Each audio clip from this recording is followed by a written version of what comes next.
Erto, sinabi mo po kanina, tinanong kita kung kilala mo itong si Benny Anteporda. Kasi itong si Benny Anteporda, isa po itong personahe na binabanggit ni Jimmy Guban sa sinumpaang salaysay niya. Ngayon, ang tanong ko, sa information mo, sa intelligence report mo, ano ang partisipasyon nitong si Mr. Benny Anteporda dito sa shipment ng illegal drugs? Wala po. Kinausap po ako ni Ben Anteporda. Parang ang context niya po ng aming pag-uusap is parang kausapin ko si Jimmy Guban na wag banggitin yung pangalan ni Charlie Tan. So kinausap ka rin ni Benny Anteporda na pagsabihan si Jimmy Guban na huwag banggitin yung mga personahe. Ganun po ba? Ganun pagkakaintindi ko. Si Charlie Tan lang po. Ano naman itong si Charlie Tan? Anong connection ni Charlie Tan doon sa illegal shipment? Hindi ko rin po alam. Ang sabi lang po ni Benny Anteporda is hindi daw po involved yan si Charlie Tan. Hindi ko naman po, wala po akong informasyon tungkol kay Charlie Tan. Okay, ang gusto but lang anyway, sabihin sa akin is sabihan si Jimmy Guban na according to your huwag banggitin siya. yes, Colonel Asiento, okay na yon.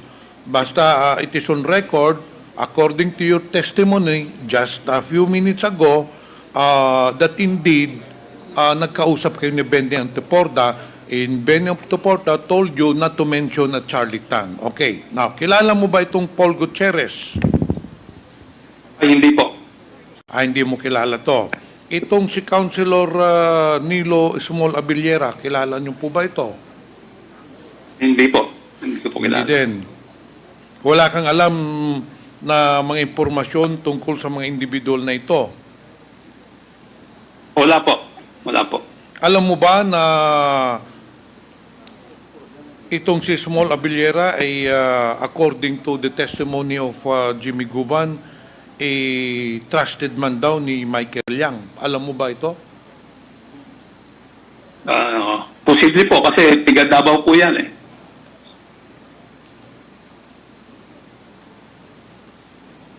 Meron po bang sinabi sa iyo si Benny Anteporda? Aside from doon na wag banggitin si Charlie Tan, meron pa ba siyang sinabi na ibang personahe na wag banggitin? Wala na po. Yun lang pong si Charlie Tan lang po nabanggit niya.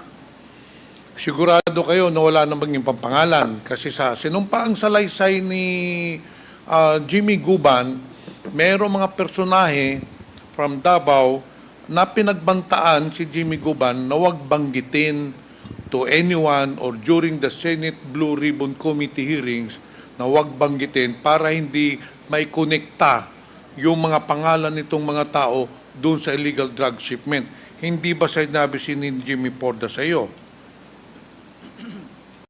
Wala po. Si ano lang po ang nabanggit pa. Si Charlie Tan lang po.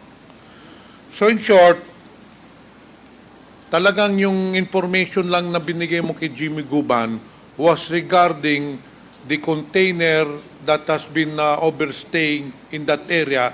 Then doon na nagsimula ang mga ikangang paghuli ni Jimmy Guban doon sa illegal drug shipment. Hindi po ba? Opo. Okay, Opo, Jimmy. opo. si Tama po yan. Andito si Jimmy Guban ngayon. Jimmy, pinapatunayan mo ba yung sinasabi ni Colonel Asierto na siya ang nagbigay ng intelligence report sa iyo na mayroong overstaying containers doon na naglalaman ng mga illegal drugs? Yes, Your Honor. Marami kaming tatlo po nila Colonel Fardo ng PDEA. Nanggaling po sa kanilang informasyon, sa custom sites ako po ang nagtrabaho. Okay, after nung natanggap mo yung impormasyon kay Colonel Asierto, ano na ang ginawa mo, anong hakbang ang ginawa mo para mahuli yung illegal drug shipment? Your Honor, we started profiling. Nag-backtrack na po kami lahat ng mga records, ng files namin. By the way, Your Honor, pwede ko pang batiin si Colonel Asierto? Sige, Mr. For 6 Chair. years, sir.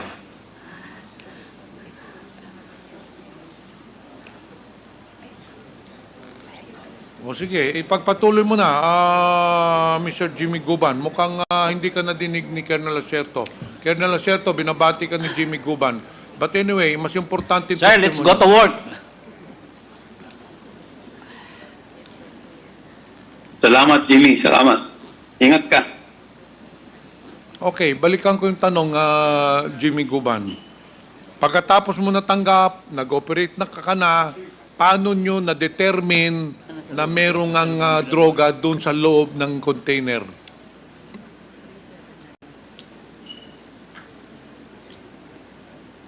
Iyak na. Iyak na. Iyak na.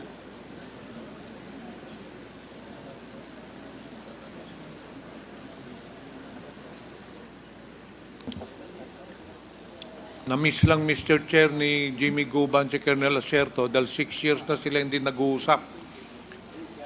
This is the first time that Mr. Jimmy Guban and Colonel Acerto has talked to each other. Pagpatuloy mo, Jimmy. Thank you for your honors. Nakikita ko po kasi ang salarin, your honor, nasa tapat ko. Si Mr. Paul Gutierrez.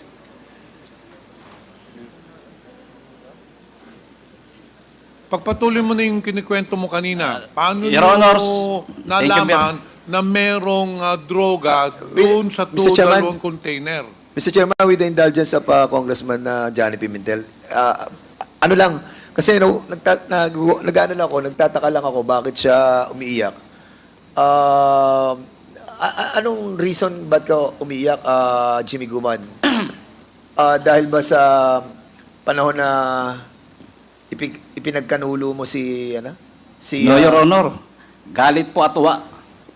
Dahil kaming dalawa pareho pang buhay. Hindi ho dahil sa pagkanulo, kundi dahil sa sindikato, sa mafia ng Davao, Davao Mafia, na kami ang biktima. Pasalamat po kami sa Diyos dahil pareho kaming buhay. Si Colonel Pardo po namatay. Si Captain Perote. Si Agent Hernan Abarrio, kasama ko sa customs, patay. Dalawa rin ang namatay sa akin. Sa kanya, ilan ang namatay? Dahil po dyan, sa Davao Mafia, and their purpose to save the Queen in order to become the next president. That is how, ganun nila ginawa. Lahat patayan. Your Honors, gusto ko po sana tuloy-tuloy ang pagsagot. Pero sometimes nagiging emotional ako for so long na kahit papano via internet, kahit papano pareho kaming buhay ng aking kaibigan si Colonel Acerto. We did our best, Your Honors, para ho kami ay makagawa ng tulong sa bayan. Pero ang sinapit namin, siya may patong sa ulo. Ako buti na lang may Diyos. Hanggang ngayon, nasa National Bilibid Prison. Anong hustisya ang meron during the time ni Duterte? Anong merong laban sa druga kung ang pinoprotektahan? Sorry po, Your Honor. Ilabas ko lang po muna konti. Kagalang-galang pong senator at the chairman. Jimmy, Congressman. Jimmy, paalala lang kasi hindi ito yung venue para maglabas ka kung anumang sama ng loob meron ka, no? Itong venue na ito ay venue kung saan ang mga katanungan ng ating mga kasamahan ay maring mong masagot. We will give you the time kung ikay matanong tungkol dito sa iyong damdamin tungkol sa isyong ito at the appropriate time. Thank you, Your Honor. Medyo natuwa lang po ako dahil kahit paano nakita kong buhay na buhay si Colonel Acerto. Okay, sige, We are salamat. both alive. Thank you for Your Honor. May Congressman apology. Pimentel, Thank you, please Mr. proceed. Chair. Balikan natin yung tanong ko, Mr. Guban. Kanina binanggit ni Colonel Acerto na siya ang nagbigay sa iyo ng intelligence report regarding doon sa shipment ng Bicapa Trading. Pagkatapos ng intelligence report, ano hong ginawa ninyo? Your Honor, ang nag-implement po niyan ay joint ng PDEA at saka ng Customs. In fact, witness din po doon si Colonel Acerto. Si Colonel Pajardo, then Director ng National Capital Region ng PDEA, nag-exchange po kami ng mga information together with Colonel Asierto. Then I do my homework also on my part as CIIS Intelligence Operative ng Bureau of Customs. So lahat po ng files, naghanap kami, nag-backtrack, kung ano po ang trabaho namin as Intelligence Operative sa Bureau of Customs. Hanggang po sa bandang huli, na totally na pinpoint namin at nalaman namin na talagang yun na yung binibigay na information from Colonel Asierto's asset. Yan na po hanggang sa in-identify. If I will be given a chance po, Your Honor, may mga supporting documents po ako dito to prove na talagang yan po ay nahuli namin. Trinabaho po namin at nagsakripisyo po dyan ng buhay ang halos mga kasamahan namin para po mahuli yan. Ngayon, itong sunod na tanong ko sa iyo, importante itong tanong ko sa iyo. Itong dalawang container van na sinasabi na hinuli ninyo na may laman na drug shipment, ito ba? Or kargamento na pinapakiusap siya. So, isa po yan na sa mga pinapakiusap niya na kargamento, pati po sa mga pinapakiusap niya na kargamento, pati po yung mga missing containers at saka pati po yung ibang mga nahuli sa warehouse. Sabi mo, Mr. Chair Guban, na maraming hinihiling sa iyo ni Small Abrera na maipapasok na mga kargamento. Kasama na itong ilang container van ba ito? Isang container van lang? Isa lang po, Your Honor. Recording in progress. Isang container van lang. So, pero ito na nga yung binabanggit niya. Isa po yan, Your Honor. Okay, so nung na-identify na ninyo yung container van, ano na nangyari? Did you report it to PDEA para gumawa ng control delivery? Siyempre, binigyan ka ng information ni Colonel Asierto, binerify ninyo yung container van. Anong sunod na hakbang na ginawa ninyo?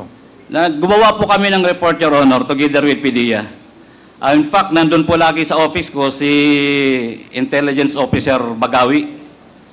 Your Honor, if I bigay me time, may dala po ako dito na pirmado po namin ni Bagawi yung ibang mga reports tungkol po dyan sa tinatrabaho naming before, hindi pa magnetic lifter. Basta yun yung subject po namin. Siguro on another occasion, because we will have a next hearing next week, Mr. Chair. Sa pagka ngayon, marami pang mag-interpellate. But anyway, after nung identify mong container van nyo, coordinated with PDEA, ano nang sunod na nangyari? Hanggang sa, Your Honor, inaprobahan na po yung aming request through the Deputy Commissioner for Intelligence ng Bureau of Customs. Inaprobahan na po ni Commissioner na ibaba, buksan ang container number na yun na ni-request po namin dahil natapos na po namin ma-develop doon po sa Manila International Container Port. And that was also the time, Your Honors, na inorderan si Collector Bakiran para isaayos yung container na yun na may lamang magnetic lifter. So, kailan nyo binuksan yung container van? Kung di po ako nagkakamali, Your Honor, that was August 7, 2018. Pero sa pagkakaalam ko, hindi ba dinalan nyo sa warehouse yung container van? No, Your Honor, sa loob po mismo ng custom po yan hinuli. Hindi po yan nakalabas. Okay, so hindi na nakalabas. Opo, Your And Honor. then after that, you did your investigation and then you filed cases. Your Honor, turn over na po namin sa PDEA during that time. Sila na po nun, kasi wala na po sa amin ang trabaho nun. Trabaho na po ng PDEA. After po ng interception, after ng apprehension, nasa PDEA na po ang kamay. Pati po yung pag-inventaryo ng illegal na drogang shabu. Pero hanggang ngayon, Mr. Jiguman, Mr. Chair, sino ba talaga ang nagpasok nitong illegal drug shipment na ito under Bicaba Trading? Your Honor, based on the reports, even in my affidavit, Your Honor, in my last testimony, Hernan died or nilaso nila, sabi nila mismo, nung itsikwa at kasama ni Bidasto Cabral Barakel, ni Loquiga, ni Katipan, na ang nagparating yan ay si Michael Yang, si Mans, at saka si Pulong Duterte. It's from their mouth, not from us. Which, if I may continue, Your Honor, na yun din ang sinasabi ni Mr. Paul Gutierrez, sa advice sa kanya ni Benny Antiporda na wag kong babanggitin during the hearing, na hindi ko magawa-gawa, Your Honors, kaya si Colonel Asyerto ang naisip kong isakripisyo ang buhay para po kami lahat ligtas. Akala ko po lahat kami maliligtas. I am under duress, threatened ako so much, kaya yan po ang ginawa kong paraan. Nagsakripisyo kami. During the Senate hearing, Your Honor, the consignee, Vidasto Cabral Barakel, inadmit niya at inadmit ni General Aquino during the time he was the DG ng PDEA na dinala niya ang tatlo sa Senate Blue Ribbon Committee investigation. Then after that, nawala na yung tatlong umaming may-ari. At ang alam ko, ang NCR director din was already Director Plaza. Hanggang ngayon po, yung tatlong may-ari na umamin na sila ang may-ari ng kargamento, ginamit sila ni Casey Chan, ay nawawala po hanggang ngayon. At ako po ay nag-request na, I think twice, sa National Bureau of Investigation ng whereabouts nung tatlo para po yung hustisya ng aking kaso ay mailabas ang tunay at totoo kung sino talaga ang mafia ng droga. Mr. Chair, the name of Benny Antiporda and Paul Gutierrez has already come up several times in these hearings. May I know if Mr. Benny Antiporda and Mr. Paul Gutierrez is present at this point? Yes, Your Honor, I think Mr. Benny Antiporda is here and Mr. Paul Gutierrez is here behind you, Your Honor. Can we ask them so I can ask a question Okay, Paige, regarding can- to the affidavit of Mr. Guban? Paige, can you please assist Mr. Antiporda and Mr. Paul Gutierrez?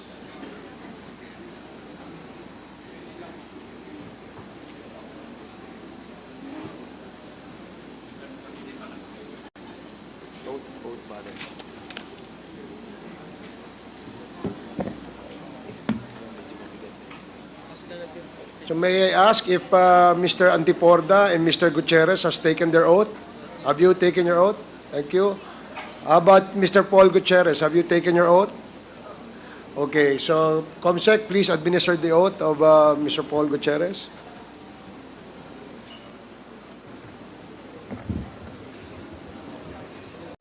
Sir, please raise your right hand.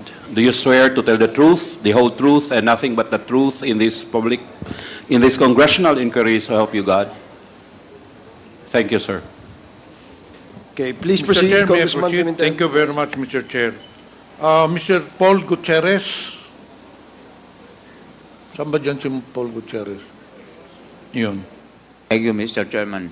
Saan po kayo na-assign ngayon? Nasa gobyerno po ba kayo? Kasi I understand a month ago you were assigned sa kung saang government agency yun? Yes, Mr. Chairman, I was the previous executive director of our Presidential Task Force on Media Security. My services was expired only last September 12, Mr. Chairman.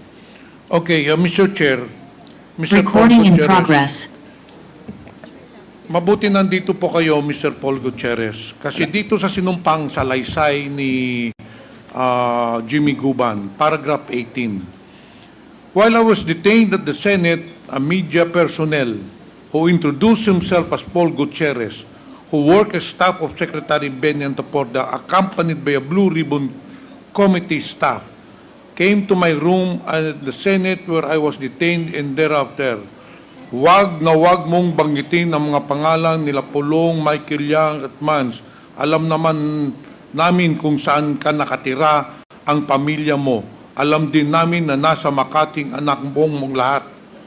Did you make this threat when Mr. Jimmy Guban was detained at the Senate premises?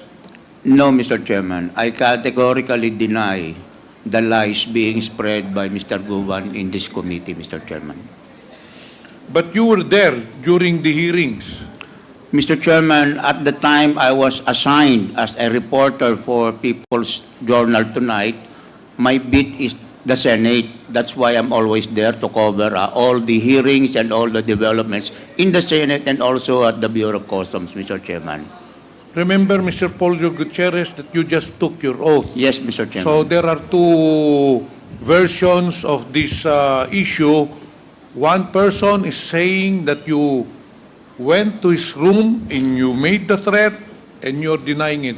No, Mr. Chairman, I'm denying the lies that he told this committee. When this issue was first brought up, when these lies was first propagated by Mr. Guban during the hearing on August 26, I already issued a statement confirming that I indeed went to see him in his detention room in the Senate, but I denied that I made those threats to him, Mr. Chairman. Okay, it's very clear, Mr. Chair. Kaklaruhin lang natin. Kasi kanina, the impression, the perception that you gave this hearing or this committee is that you never went to the room of Mr. Jimmy Guban. Pero ngayon, sinasabi mo, you admit that you went to the room of Jimmy Guban and you went to talk to him. Ngayon, ang tanong ko, Mr. Paul Gutierrez, ano ang pakay mo doon? Bakit mo pinuntahan si Mr. Jimmy Guban sa kwarto doon sa Senado? Well, Mr. Chairman, at that time, let me kindly allow me to put a little context dun po sa pagbisita ko po sa kanya. At that time po, matagal na po siyang nagtetestify sa Senado at katulad po ng kanyang ginagawa ngayon, marami na naman po siyang palabas. At that time, we were really curious kung talaga ba siya po ay may sakit, kinakapos ang hininga, tumataas ang blood pressure. Yan po ang style ni Mr. Guban nung pa man sa Senado eh. No? Sandali, So, Mr. Paul Gutierrez, ikaw ba ang doktor ng Senado? Bakit Hindi po, ba sasabihin hindi mo po. doon na you wanted to see the health condition of Mr. Guban? You told me, or you told this committee earlier, that you were a media Opo. personnel when the Senate hearing was being conducted. Tama po. Ngayon, ang tanong ko, answer me in simple terms, Apo. bakit ka pumunta, anong oras ka pumunta doon sa kwarto ni Jimmy Guban? Hindi ko na po ma-recall nung oras, Mr. Chairman. Hindi, bata ka pa naman, Mr. Paul Gutierrez. Gutierrez. Do not say lies Hindi, here. hindi po ako nagsisinungaling, Mr. Chairman. I went You in... know, gabi o araw ka pumunta? Araw po yun, araw po Araw. yun. Opo. Mga umaga o hapon? I believe after the hearing po yun, siguro po, mga after lunch po siguro. Yan. After the Mas committee hearing. malinaw. Opo. Never tell lies here in the hearing. Kasi we want to ferret out the truth. Opo. Ngayon, pumasok ka doon sa kwarto ni Jimmy Guban sa Senado, may kasama kang staff ng Senado, ano ang pakay mo doon kay Jimmy Guban? Yun ang tanong. Opo. Gusto ko lamang po at that time unang-unang makita personally kung totoo po ba yung condition niya maayos po ba ang kanyang kalusugan. Hindi ka naman doktor, Mr. Paul Gutierrez. What? Yun lang ang pakay mo? Hindi po. Para tignan lang kung Hindi po. anong health condition ni At That is a very flimsy excuse. hindi, Why are you a doctor? Why are you so concerned with the health of Jimmy Guban? Why don't you tell us the truth? What is the real reason why you went to the room of Mr. Jimmy Guban? You tell this committee because you want to see the health condition of Jimmy Guban? You're not even a personnel of the Senate? O, sabihin mo ang totoo. Ano ang pakay mo? Bakit ka pumunta doon sa kwarto ni Jimmy Guban? Tinanong ko rin po, unang-una po, sa pagkakatanda ko po, tinanong ko po si Mr. Guban, kumusta ba ang kanyang pakiramdam, at naitanong ko rin po sa kanya, at ito naman po ay napatunayan ng mga sumunod na pangyayari, na ano po ang gagawin niya sakaling siya po ang ilaglag ni Mr. Asierto, ni Colonel Asierto. At sinabi naman po niya na hindi pwede nilang gawin sa akin yan dahil mas marami akong alam sa kanila. At yan naman po yung napatunayan po. In the end of the day po, ang nilaglag po niya ay si Colonel Asierto. Pero yun pong sinasabi niyang tinakot ko po siya, Mr. Chairman, on behalf of the people that I don't know personally and who don't know me personally, hindi po nangyari yon, Mr. Chairman. Mr. Paul Gutierrez, Mr. Chair, isalaysay mo nga dito, dahan-dahan mong isalaysay, pagpasok mo doon, hanggang natapos lumabas ka, ano ang pinag-usapan ninyo ni Mr. Guban? Ang natatandaan ko Simulan mo sa from the very beginning. Sabi mo, kamusta ang katawan mo? Opo. Kamusta ang health mo? O sunod, anong tinanong mo? Tapos nga po, tinanong ko po siya kung anong gagawin niya sakali pong ilaglag nga po siya ni na Colonel Asierto. Sabi po niya, hindi po pwede yan kasi mas marami kong alam sa kanila. Tinanong ko rin po siya kung yung pong isang dating opisyal ng National Press Club na palagi po naming nakikita sa hearing, kung yun ba ang kanyang kaibigan na nag-PPR sa kanya, hindi po siya umimik doon sa tanong na yun. Ano pa, Mr. Paul Gutierrez? Yun lang po ang natatandaan ko, Mr. Chairman, sapagkat kung may bahid po ng katotohanan ng sinasabi po ni Mr. Guban, Mr. Chairman, unang-una po, dapat po ako po ay pinagalitan ng chairman ng Blue Ribbon Committee. Dapat din po, nasisigurado ko, sapagkat kasama po namin doon ang isang security po ng Senate, nasisigurado ko pong isusumbong po ako ng Senate security sa aking maling ginawang aksyon. At nasisigurado ko rin po, dahil stricto po si Chairman na Dick Gordon ng mga panahon na yon, ay malamang po hindi na po ako nakapag-cover pa ng anumang balita sa Mr. Senado. Chair, Mr. Paul Gutierrez, ikaw ay nagsisunungaling, very clear. Bakit? Kaano-ano mo ba si Jimmy Guban? Why are you so concerned about him na binisitahan mo siya doon in spite na labag doon sa rules ng Senado? Why are you so concerned with Jimmy Guban? may permission- Gaano ba mo siya? Kaibigan mo ba siya? Kakamag-anak mo ba siya? Hindi po. Hindi ko nga, nakita ko nga lang po siya sa unang Just nakita ko because po of that, because of your concern, you go to a resource person of the Senate hearing when you know it is not allowed, when you know na labag yun sa rules ng Senado, para lang tignan siya, tapos baka ilaglag siya, yun lang? I'm Hindi sorry. ka pinapaniwala yan, Mr. Paul I'm sorry, Gutierrez. Mr. Chairman, but hindi po concerned. Maybe po yung pong pagiging curious ng isa pong reporter kung ano ba talaga ang katotohanan po sa sinasabi po nitong Ewan ko, Mr. witness na Chair, ito. kayo ba ay naniniwala na pumunta doon si Mr. Paul Gutierrez dahil lamang curious siya, dahil concerned siya sa health ni Mr. Guban, o kung concerned siya baka ilaglag? Naniniwala ba kayo doon? Well, for this representation does not believe you.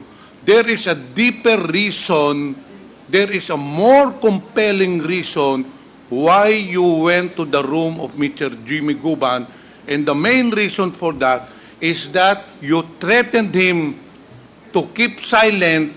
Sinabihan mo sa kanya na huwag kang magsalita, huwag mong banggitin itong mga tao nito. Alam namin yung pamilya mo, alam namin saan nag-aaral.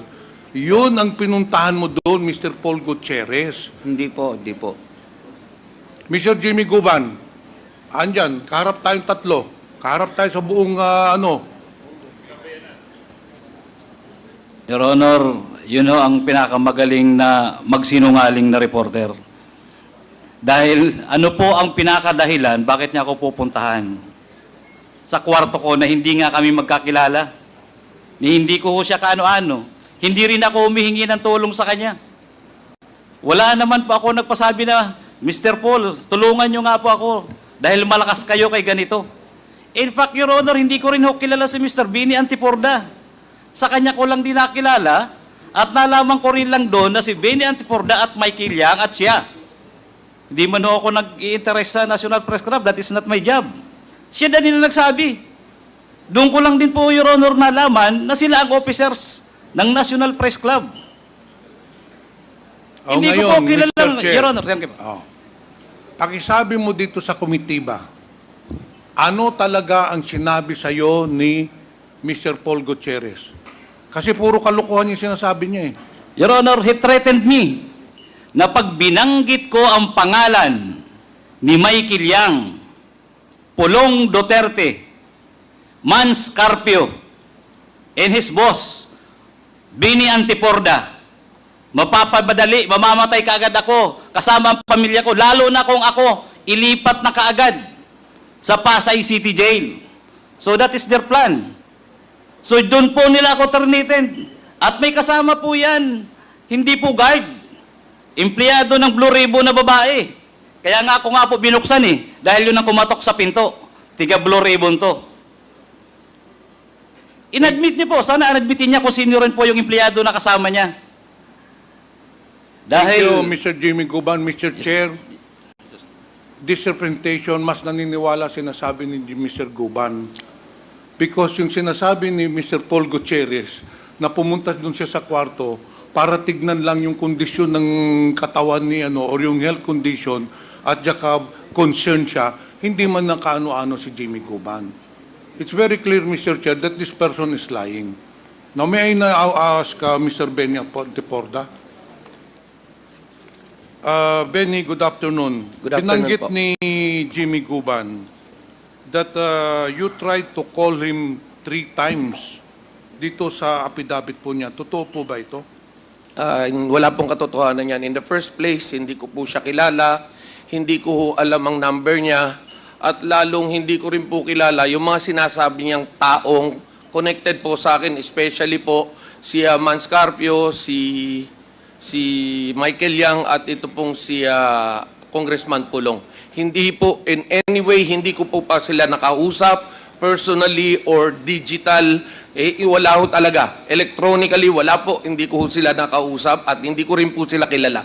Kilala ko lang po sila dahil mga personalities po sila na nakikita po natin sa TV. And dito naman po, sa sinabi po ni Colonel Asierto, well, hindi ko po dinideny na nagkaroon po kami ng pagkikita, pero ito po isang casual na pag-uusap noong September po. Dito po, nandito pa ho yung text. Ako po'y inimbitahan lamang ni Raymond Burgos na isa rin pong kasama sa pamamahayag na dati rin pong taga People's Journal na mag-merienda sa UCC Cafe dito po sa Tomas Morato.